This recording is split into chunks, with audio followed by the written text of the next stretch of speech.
Bonsoir les amis et bienvenue dans cette nouvelle vidéo spéciale Halloween. Ce soir ce ne sera pas une vidéo comme d'habitude, ce sera une vidéo creepypasta. Vous savez, ces histoires effrayantes que l'on trouve sur internet, ces histoires vraiment flippantes. J'en ai sélectionné quelques-unes et je vais les partager avec vous dans cette nouvelle vidéo. Plongez-vous dans le noir, mettez-vous dans l'atmosphère. Nous allons bientôt commencer ce voyage vers le frisson.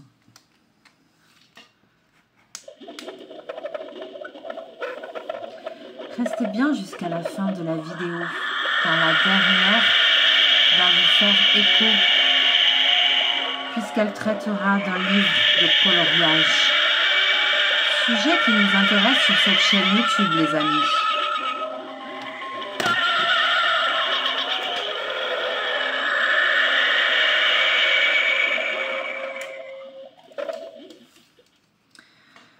Je pense qu'on est paré pour commencer la première histoire de notre soirée creepypasta.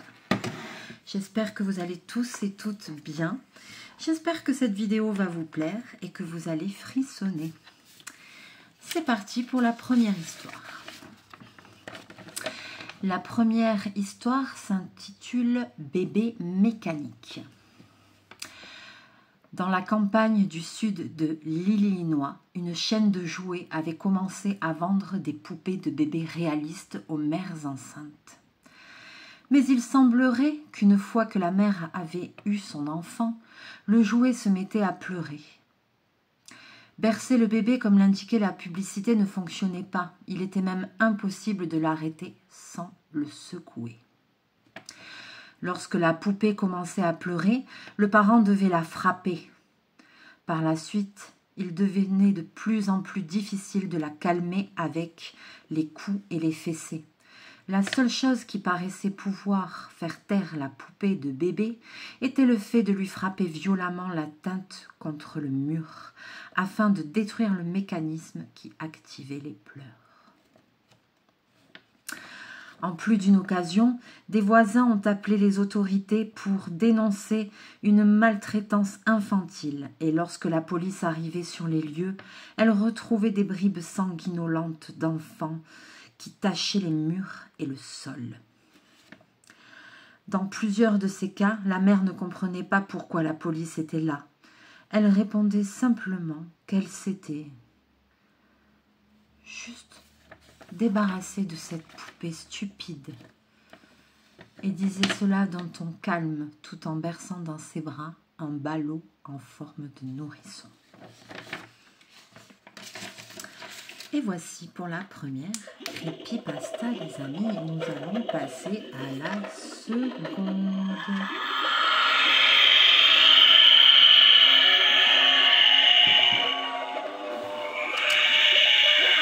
Et je vais mettre un peu de lumière, parce que j'y vois rien pour lire.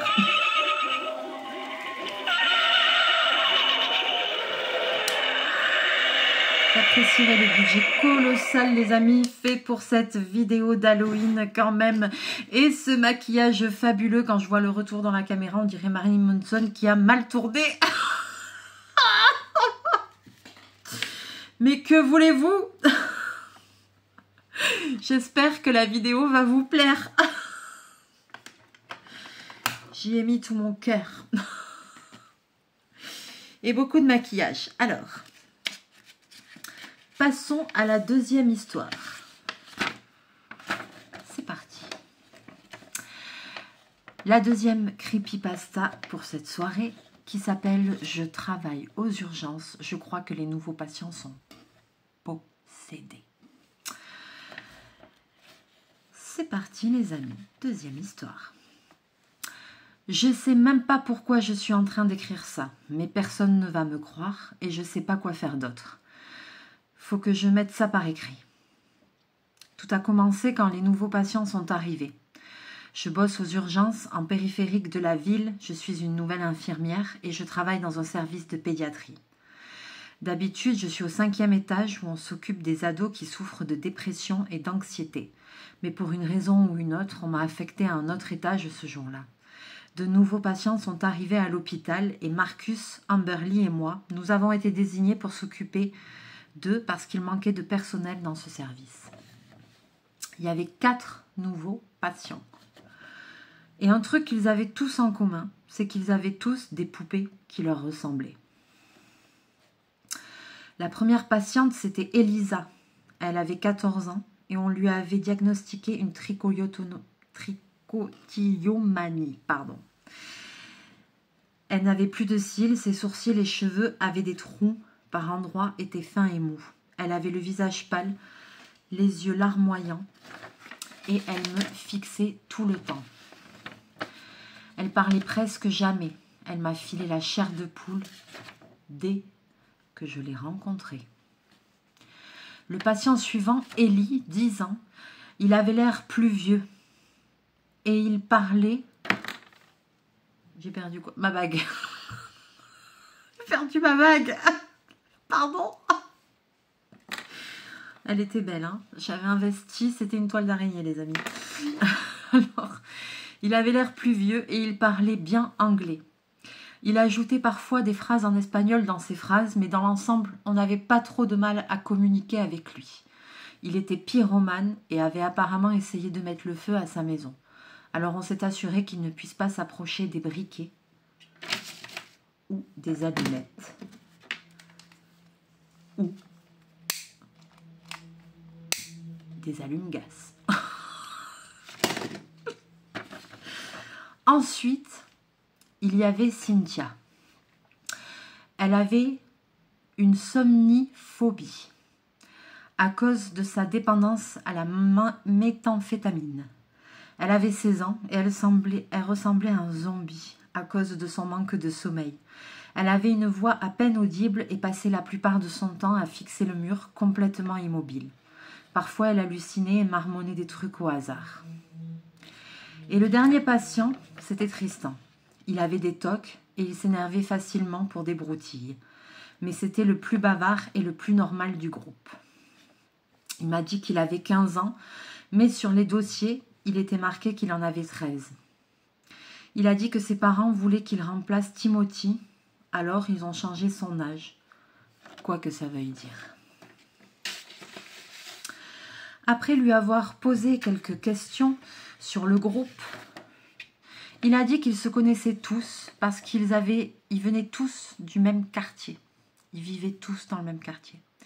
Il a dit que leurs parents ne voulaient pas d'eux, alors ils ont été envoyés ici. Je ne sais pas pourquoi, mais j'ai essayé de trouver plus d'infos sur les gamins, mais j'ai pas pu avoir plus de détails de l'hôpital ou de leur dossier. Bref, Tristan a dit qu'il avait tout reçu, les poupées en cadeau, tous, d'une femme sans yeux.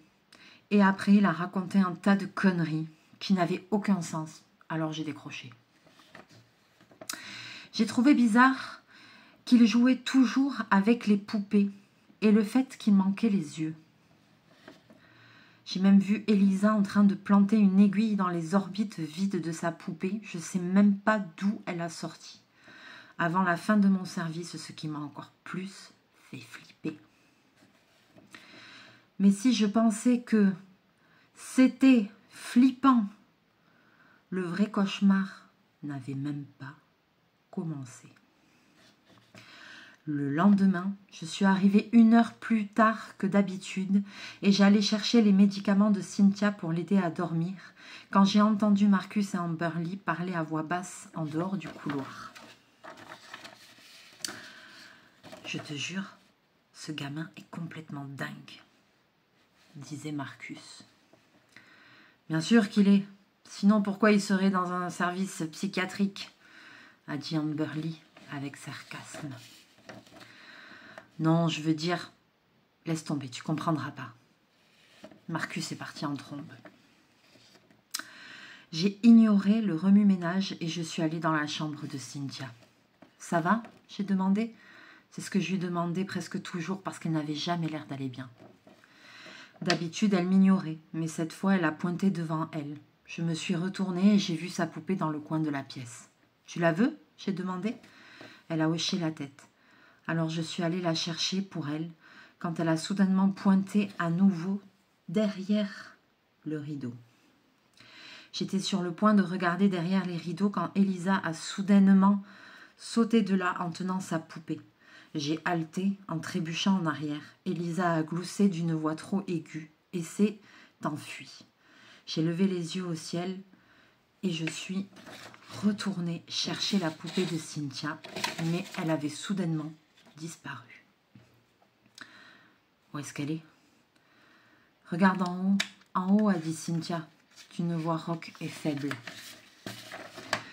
J'ai levé les yeux et j'ai vu la poupée sur le dessus du placard.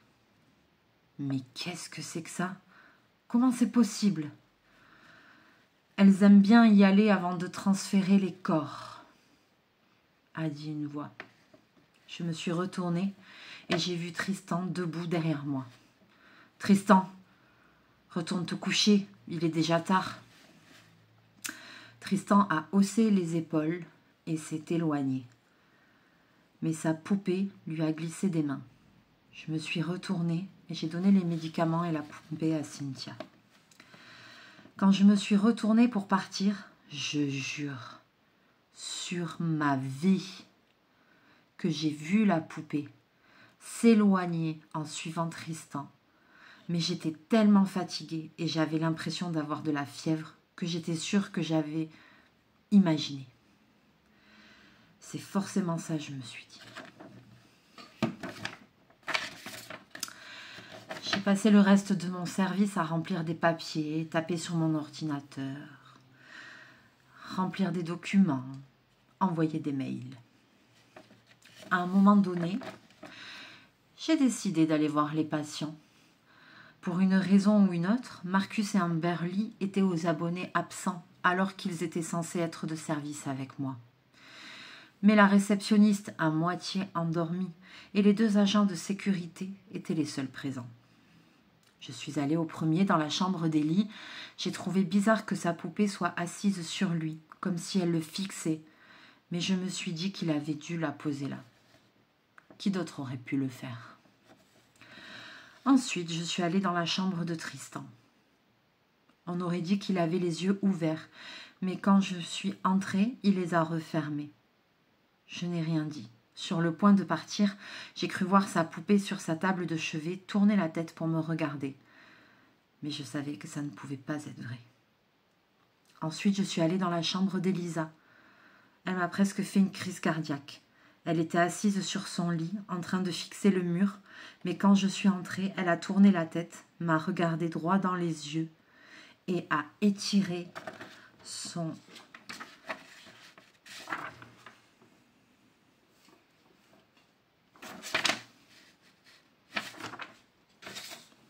Attendez, je ne suis pas dans mon sens.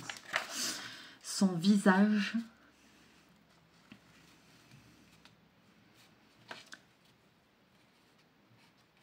j'arrive pas à attraper. Et a étiré son visage avec un sourire bizarre, inhumainement large et effrayant. J'ai été trop choquée pour dire quoi que ce soit ou même bouger. Je l'ai juste fixé pendant ce qui m'a semblé une éternité, avant de sortir en courant de sa chambre et de claquer la porte. Mais qu'est-ce qui n'allait pas avec cette gamine? La dernière chambre, c'était celle de Cynthia. Je l'avoue, j'avais peur d'y aller après avoir vu Elisa, mais j'ai senti que je devais aller la voir. Elle avait l'air normale, dormant paisiblement pour une fois. On aurait dit qu'elle ne faisait pas semblant. J'étais sur le point de partir quand j'ai perçu un soudain changement de mouvement du coin de l'œil. Je me suis retournée et j'ai vu sa poupée qui était à côté d'elle, il y a quelques instants, était maintenant sur son visage. J'étais trop choquée pour bouger. Et puis soudainement, je jure sur le putain de Dieu, elle a commencé à lui sucer le visage. J'entendais les bruits et ça m'a donné envie de gerber. Un instant s'est écoulé, puis la poupée a sauté d'elle et une étrange lumière bleue est sortie et s'est transférée à Cynthia. Les yeux de Cynthia se sont soudainement illuminés d'un bleu néon vif et elle a commencé à rire hystériquement, un rire qui rendait fou. Je me suis enfuie, je me suis barrée. La réceptionniste et les agents de sécurité n'ont pas semblé avoir rien entendu. Ils m'ont traité de folle quand j'ai essayé d'expliquer ce qui s'était passé. Étais-je folle ? Je suis sortie en courant et j'allais courir jusqu'à ma voiture quand j'ai vu Amberly le dos tourné. Quelque chose n'allait pas chez elle. Elle est restée immobile, sans bouger et sans répondre. Quand je l'ai appelée par son nom. Je sais que je n'aurais pas dû, mais je suis allée vers elle. Je lui ai tapé 2 fois sur l'épaule. Elle s'est retournée lentement, trop lentement. Et quand elle m'a fait face, elle avait ce même sourire affreux sur le visage, le même qu'Elisa. Et c'est là que j'ai remarqué une poupée qui lui ressemblait exactement, en train de ramper sur le dessus de sa tête en me fixant droit dans les yeux. Ses yeux brillaient d'un bleu néon vif.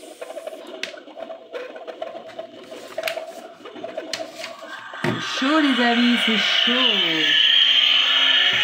Quelle horreur.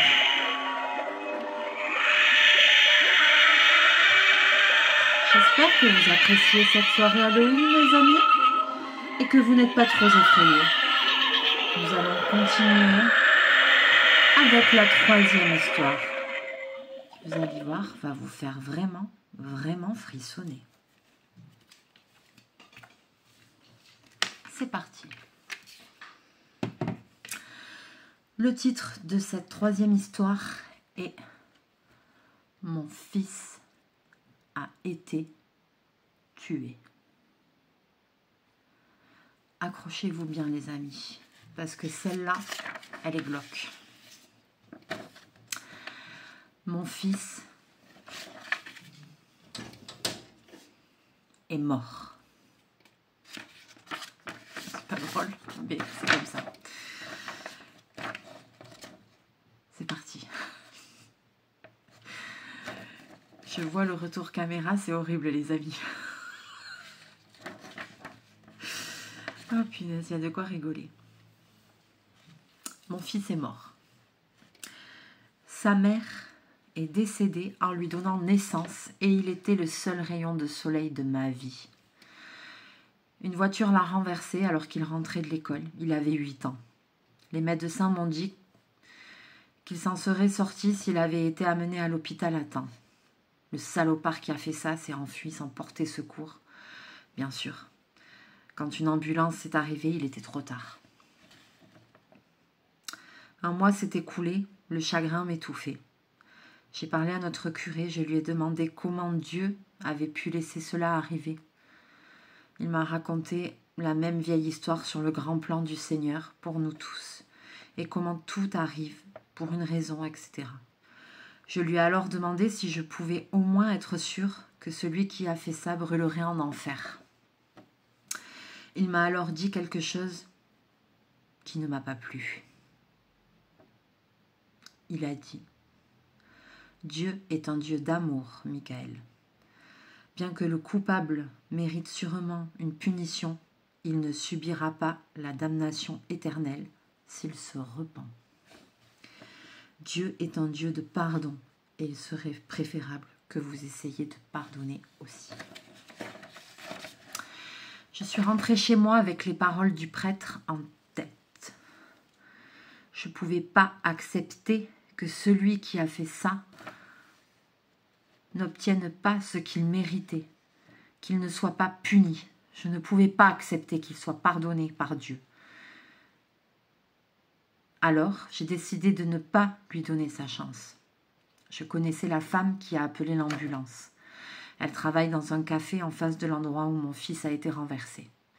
Je lui ai demandé si elle avait noté la plaque d'immatriculation de la voiture.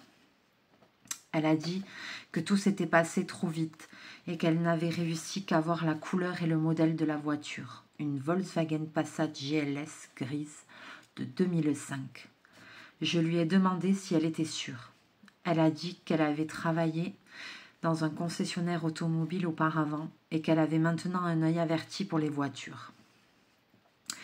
C'était tout ce que j'avais besoin d'entendre. Elle a dit qu'elle était vraiment désolée pour ma perte. Je l'ai remerciée et je suis rentrée chez moi. J'ai commencé à chercher la voiture sur plusieurs sites web car je me suis dit que l'assassin de mon fils essaierait sûrement de s'en débarrasser le plus vite possible. Pendant 6 heures d'affilée, j'ai parcouru des centaines de voitures. J'étais sur le point de tout arrêter quand je l'ai repéré. Volkswagen Passat GLS 2005. Très peu de kilomètres, mais peut baisser le prix à cause d'une petite bosse sur le capot. Petite bosse sur le capot, cette phrase m'a tellement énervée que j'ai eu les larmes aux yeux. Penser que dans l'esprit de quelqu'un d'autre, la mort de mon fils n'était rien de plus que ça. Ça m'a rempli de colère. Essayant de ne pas casser le clavier, j'ai envoyé un message en réponse à l'annonce pour demander à voir la voiture en personne. Je n'ai pas pu dormir cette nuit-là. Je ne pouvais penser qu'à ce putain de salopard qui a tué mon fils et à toute la douleur que j'allais lui faire subir. Quand je suis rentrée du travail le lendemain, j'avais une réponse. Le gars m'a dit qu'il ne pouvait pas se libérer que le soir même et m'a demandé si ça ne me dérangeait pas. Que l'on se retrouve le lendemain. Encore mieux, ai-je pensé. J'ai accepté et lui ai demandé s'il pouvait me rencontrer le soir même. Il a dit non, mais qu'il pouvait le lendemain. J'ai passé les 24 heures suivantes dans une attente insupportable. Bien que cela ait semblé une éternité, notre rencontre est finalement arrivée. Faisant de mon mieux pour garder mon sang-froid, je lui ai serré la main. J'ai serré la main de l'homme qui a tué mon fils, mon garçon. À ce moment-là, tout ce que je voulais faire, c'était lui écraser la tête sur le trottoir. Mais cela aurait été trop miséricordieux. J'avais d'autres plans pour lui. Il a commencé à faire la conversation et tout le reste, à parler de la voiture, ainsi de suite. J'ai fait semblant d'être intéressée, bien sûr. Je lui ai ensuite demandé d'ouvrir le capot pour que je puisse jeter un coup d'œil au moteur. Il l'a fait et pendant qu'il se penchait dessus en m'expliquant des choses auxquelles je ne prêtais pas la moindre attention, j'ai enroulé mon bras autour de son cou par derrière et j'ai commencé à l'étrangler. Il a agité ses bras sauvagement et a donné des coups de pied à la voiture en essayant de se libérer. Mais ma colère alimentait ma force et mes bras ont dû ressembler à des barres de fer, lui écrasant la trachée. Dès que je l'ai senti s'affaisser, je me suis arrêtée. Je l'ai traîné dans mon sous-sol et je l'ai attaché à une chaise en lui attachant les bras, les jambes et le torse. Je lui ai aussi mis du scotch sur la bouche pour que personne ne puisse l'entendre crier. Je me suis assis en face de lui et j'ai attendu qu'il se réveille. J'aurais pu le réveiller, mais je me sentais étrangement calme et détendue. Je savais que je l'avais là où je voulais et qu'il n'y avait aucun moyen de s'échapper. Il était déjà mort et il ne me restait plus qu'à ce qu'il le sache. Après quelques minutes, il s'est réveillé. Il essayait de se débattre alors que la voix étouffée tentant de dire quelque chose sous le scotch. À ce moment-là, je n'ai pu me retenir. J'ai éclaté d'un rire hystérique. Cette image de lui, complètement impuissant et sans défense, était trop agréable pour moi. En me voyant rire, il a arrêté de bouger et m'a juste regardé avec de grands yeux. Je sais que tout cela doit vous sembler très étrange. Vous pensez probablement que je suis une sorte de psychopathe qui vous a attiré ici sans raison. Mais ce n'est pas tout à fait le cas, mon ami. Vous êtes ici parce que je veux que justice soit faite, d'une manière ou d'une autre. Et puisque ni les hommes ni Dieu ne me l'accorderont, je vais devoir la prendre moi-même. Il a froncé les sourcils comme s'il était confus. J'étais heureux de lui expliquer, bien sûr. Après tout, il ne serait pas juste de le punir sans qu'il ne sache pourquoi il est puni.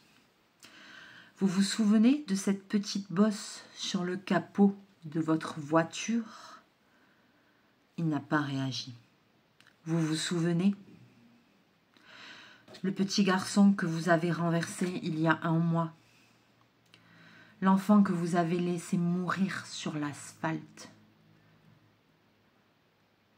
Mon enfant. J'ai plongé mon regard dans ses yeux et dans son âme. Vous vous souvenez maintenant ? Ai-je chuchoté ? Il a haussé les sourcils quand il a finalement su de quoi je parlais. Il a alors commencé à essayer frénétiquement de se libérer de ses liens tout en criant autant qu'il pouvait. J'ai senti mon visage se contorsionner en une expression de haine absolue qui, j'en suis sûre, m'aurait effrayée moi-même si j'avais pu la voir dans un miroir. Je me suis levée et j'ai marché vers la table où j'avais laissé les outils avec lesquels j'allais travailler sur l'homme. Des outils simples en fait, rien de trop sophistiqué. Pas de tronçonneuse ou quoi que ce soit de ce genre. Ce serait trop rapide et flamboyant. Je voulais profiter de chaque minute de ça. Commençons alors, d'accord ? Ai-je demandé avec désinvolture, comme si je l'invitais à une partie de dames. J'ai pris une lime et je me suis dirigée vers lui. Son expression était confuse. Peut-être qu'il s'attendait à une hache ou à un couteau. Après tout, qui a déjà menacé la vie de quelqu'un avec une lime ? Quand j'ai commencé à l'utiliser, cependant, je suis sûre qu'il a compris les horreurs que je lui réservais. J'ai mis une paire de gants de jardinier et j'ai appuyé la lime sur son bras droit. J'ai ensuite commencé à la bouger d'avant en arrière.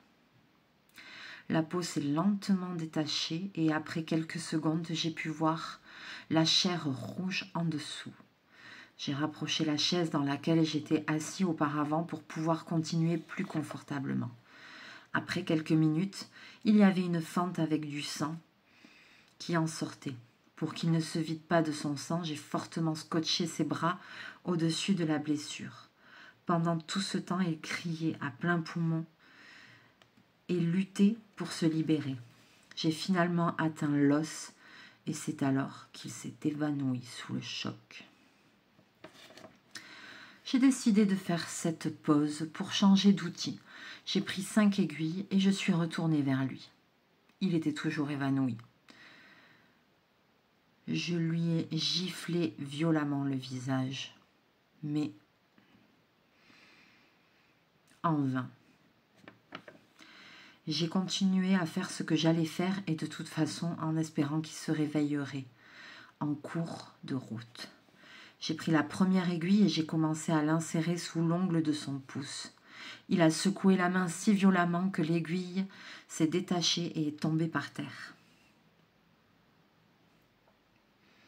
Frustré, mais heureux qu'il soit à nouveau réveillé, j'ai ramassé l'aiguille.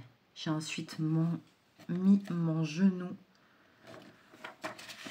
sur son poignet et j'ai appuyé tout le poids de ma jambe dessus. J'ai enfoncé l'aiguille sous son ongle jusqu'au bout cette fois. Au fur et à mesure que je continuerai, ses cris sont devenus enfantins, ce que j'ai trouvé très amusant. Quand j'ai eu fini tous les doigts de sa main gauche, j'ai regardé son visage. Il pleurait, était couvert de sueur. Je suis retournée à la table et j'ai pris une cuillère. Cette fois, il n'avait aucun doute. Il savait que quoi que je fasse avec, ce serait horrible. Peu importe à quel point une cuillère peut paraître innocente. En marchant vers lui, je pouvais sentir sa peur dans l'air. C'était comme si je portais une arme à feu. En fait, une arme à feu aurait probablement été préférable pour lui, car cela aurait pu lui signifier la fin de ses souffrances. Mais je n'avais pas fini. Pas encore. J'ai scotché sa tête à la chaise.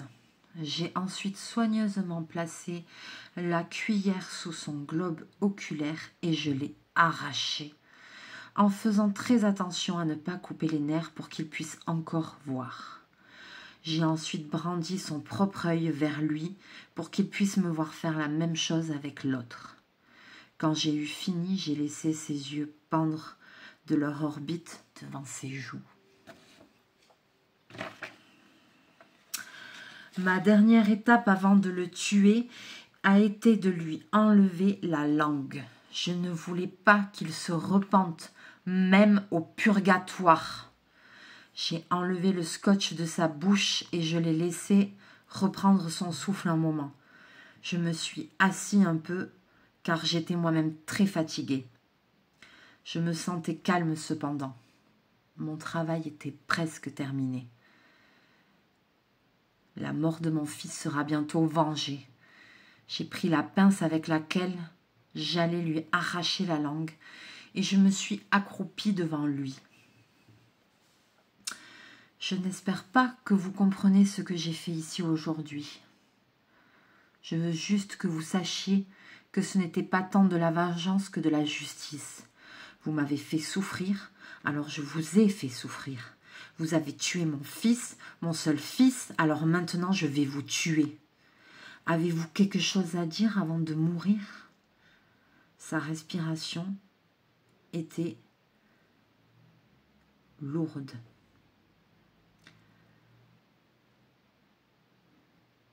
Je suis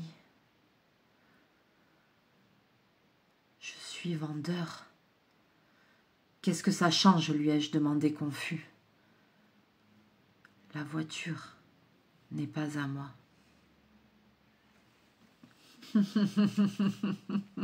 Est-ce que c'était pas trop gore, les amis? Quelle histoire, mon Dieu, j'en ai des frissons. Très très gore comme creepypasta, hein. Franchement, il y en a qui ont de l'imagination. Incroyable. En même temps, qu'aurez-vous fait si ça vous était arrivé? Si on vous avait privé de la chair de votre chair? Vous qui êtes parents, je suppose que vous aurez peut-être fait la même chose. Mais très facile dans la vie, des fois, de complètement partir en vrille. Tout peut très vite basculer. Je pense que vous le savez.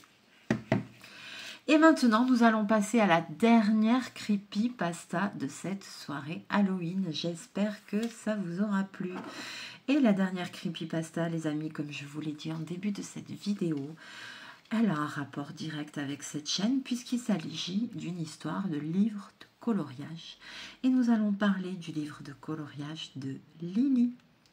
Pas n'importe qui, non, celui de Lily. Et vous allez de suite comprendre avec cette dernière histoire. C'est parti, les amis. Ma femme et moi, on a eu notre premier enfant il y a 10 ans. C'est une petite fille magnifique, tellement intelligente, tellement bien élevée. Et chaque jour, on est de plus en plus fiers d'elle. C'était évident, dès son plus jeune âge, que Lily était attirée par l'art sans faire exprès. Pour son 3e Noël, on a décidé de lui prendre un de ses petits tableaux blancs ainsi que des marqueurs effaçables à sec. Incroyable, elle n'a jamais mis un seul de ces marqueurs sur sa peau.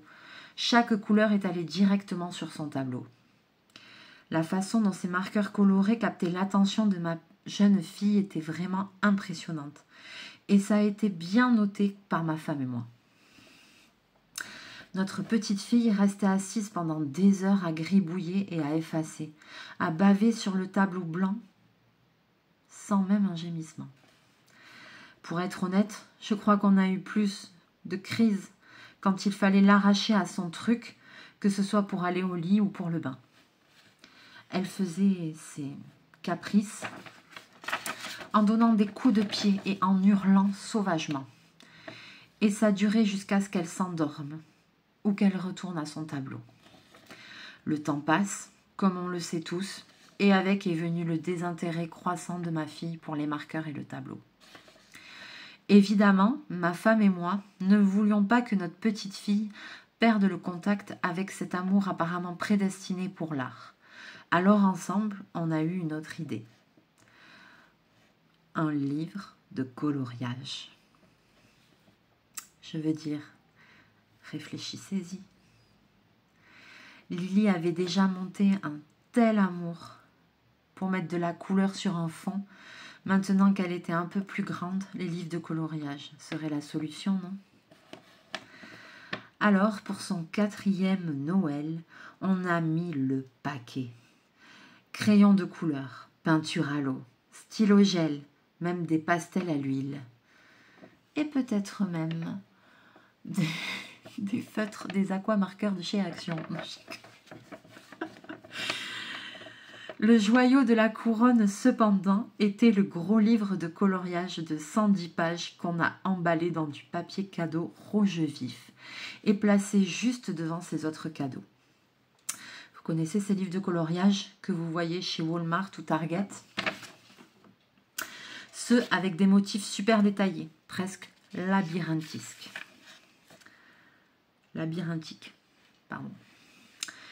Eh bien, si vous les connaissez, alors vous savez ce qu'on lui a pris. On peut imaginer, pour les gens qui ne connaissent pas ces livres de coloriage, voilà, imaginez un livre de coloriage avec beaucoup de détails, où il faut beaucoup de minutie.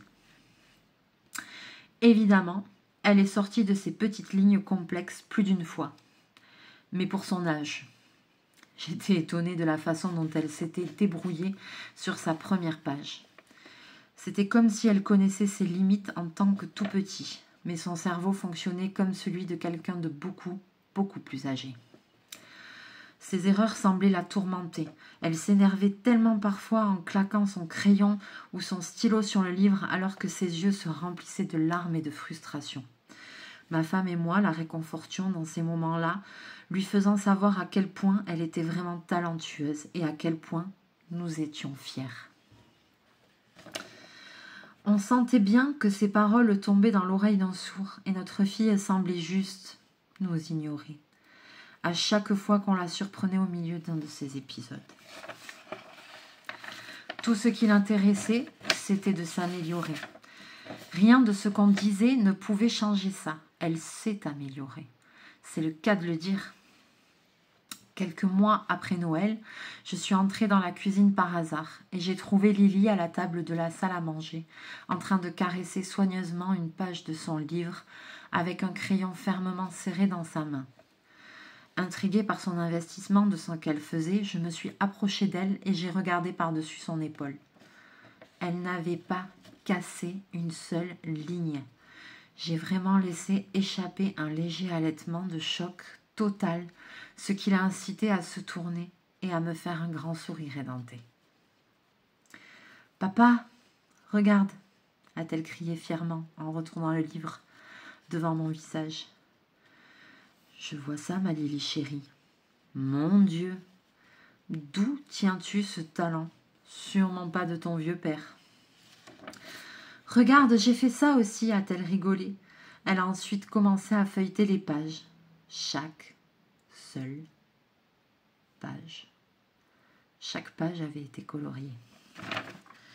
Je pouvais voir ses progrès, je pouvais voir comment ça passait du travail clair d'un tout petit à quelque chose d'indéchiffrable de celui d'un adulte.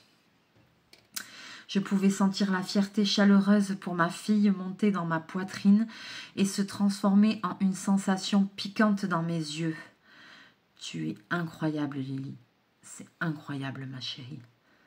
Je ne peux pas dire à quel point je suis fière de toi.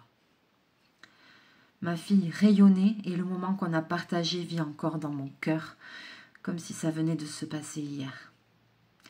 Les livres de coloriage de Noël sont devenus une tradition et chaque année, on lui faisait le plein de toutes sortes de choses. Motifs kaléidoscopiques, scènes de films, monuments de la vie réelle, Lily coloriée à sa guise. Alors, ce que vous vous demandez probablement, c'est pourquoi j'écris ça. Eh bien, je vais vous le dire. Je me souviens des livres qu'on lui a pris. Je m'en souviens parce que je me réjouissais de les choisir. De choisir ceux qui, je savais, l'intéresseraient le plus. Par conséquent, imaginez ma surprise quand je nettoyais la chambre de Lily un jour qu'elle était à l'école, de trouver un livre que je sais pertinemment qu'on ne lui a pas donné. Il avait la même couverture en carton que les autres, le genre qui scintille à la lumière. Pourtant, il n'y avait pas d'image dedans. Pas d'aperçu coloré de ce que le livre contenait.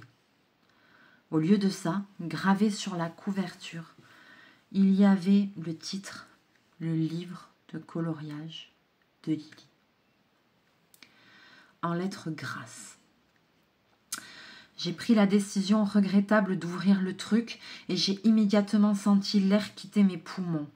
À l'intérieur, il y avait des dizaines de dessins de ma femme et moi. Pas n'importe quelles images. Remarquez, Lily avait pris le temps de nous croquer à la perfection pendant qu'on dormait.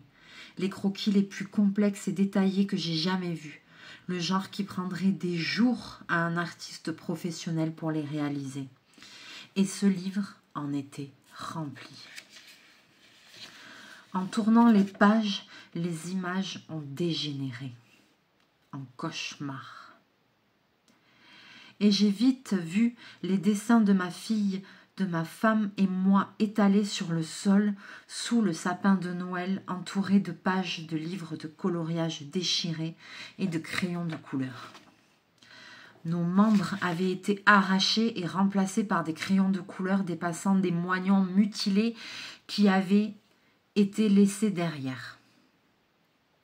Lily avait colorié notre sang avec une précision si intime qu'on avait l'impression qu'il allait couler sur ma main si je touchais la page. Je suis restée là, horrifiée et hébétée. Je n'arrivais pas à arrêter de feuilleter ces pages férocement, chacune pire que la précédente. En feuilletant page après page de gore provenant du cerveau de ma fille, je pouvais sentir cette sensation piquante dans mes yeux dont je vous ai parlé. Les larmes ont monté et ont rempli mes paupières. Au milieu de ma dépression, une chose m'a ramenée à la réalité.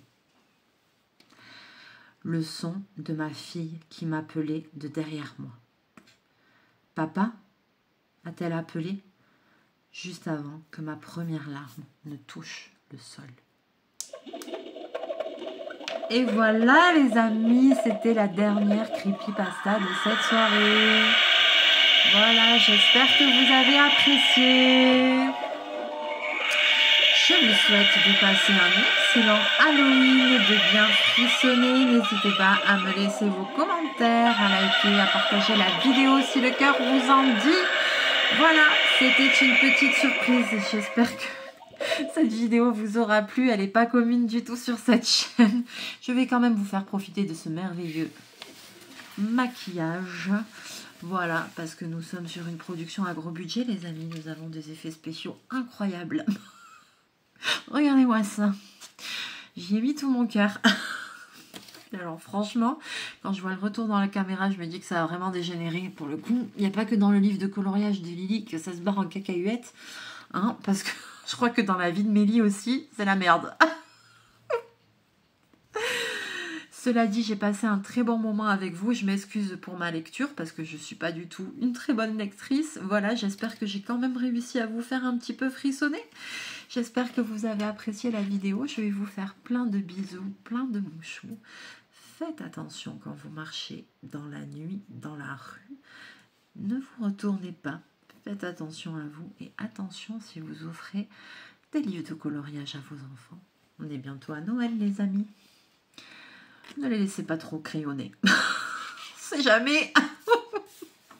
Allez, je vous fais plein de bisous, plein de mouchous. Je regrette fortement que Salem ne soit pas venu nous faire un petit coucou, car il avait aussi un petit accessoire, mais je pense que ça l'a traumatisé. C'est bien regrettable. À bientôt les amis, et bonne soirée de l'horreur. Ciao.